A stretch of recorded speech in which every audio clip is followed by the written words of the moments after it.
St. Andrews today is famous for two things.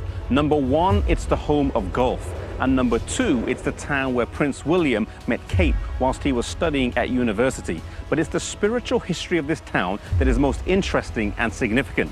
St. Andrews was the town in the 1500s where the first Protestant Scottish martyr was burned for his faith. His name was Patrick Hamilton, and he is remembered by a spot with his initials on the ground.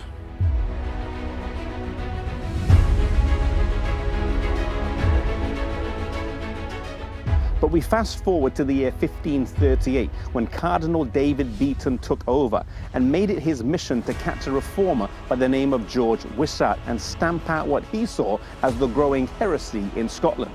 At the time, George was only a young man, 25 years old, and he stayed one step ahead of the cardinal and escaped and went to Cambridge University, where he met with Hugh Latimer, and together they went on to Bristol.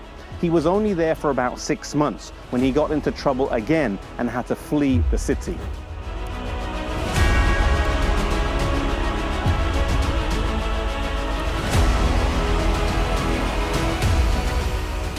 He went to Switzerland, where he spent 3 years traveling to various cities, including Geneva and Zurich, and he had the chance to meet with John Calvin and Bullinger, where he was able to study and crystallize his views on the gospel. In 1542, he returned to the British Isles and went to Cambridge, where he taught at the university. After teaching for 1 year, he then returned to Scotland, where he began to preach the gospel in cities around the country.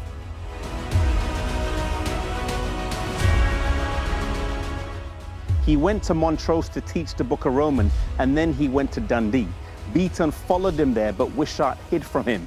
Then he went to Perth to preach, and then to Ayr. The Archbishop followed him, but he could not catch him.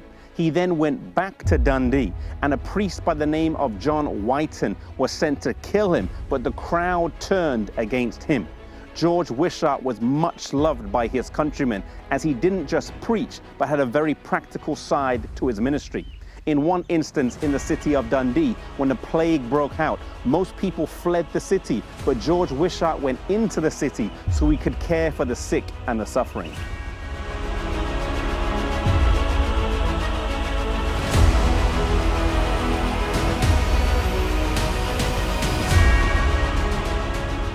Towards the end of his life, he met John Knox, who was a young man at the time and would go on to be a great leader in his own right in the Scottish Reformation. He started out essentially as a bodyguard for George Wishart, carrying a two-handed sword with him as he traveled around the country.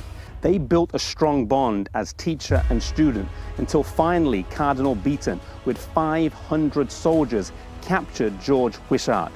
John Knox wanted to follow George into captivity, but was told to stay with the words, "One is sufficient for sacrifice."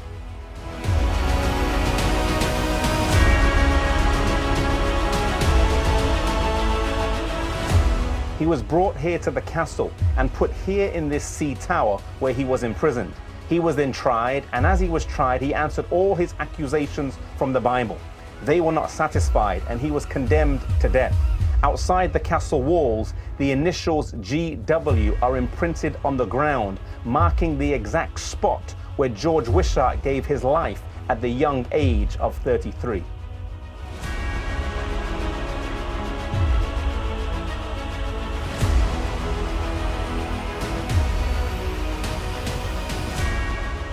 Two things we learn from this man. Number one, in his ministry and life, he was incredibly faithful and was ministering to the sick and suffering as he traveled around the country. Number two, we learn about the power and importance of preaching. How in 2 years, as he traveled around the country, he caused great revival, making a lasting change and impression here in this country. The thing that stands out to me the most, though, is how young he was, that he died at the age of 33. He was a teacher at Cambridge at the age of 29. He gave his youth to God, and God used him in a powerful way. God is calling for young people again today, young people who will give their talents and their gifts to Him and allow themselves to be used in a powerful way.